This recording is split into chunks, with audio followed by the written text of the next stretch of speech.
Time yung team, no, para sa preparation nila ng second floor slab. So natagan pa nila ng formworks.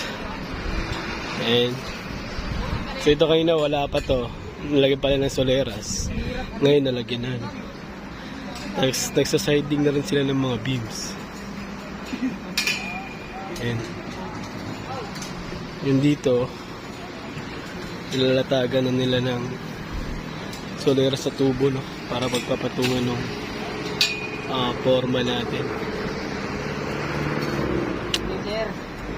Evening. Yun yung forma nila, no, yung mga shoring sa baba.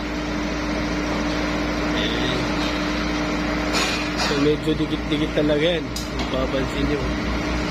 So naka-overtime sila ngayon kasi hinahabol natin yung schedule. May hinahabol tayong schedule.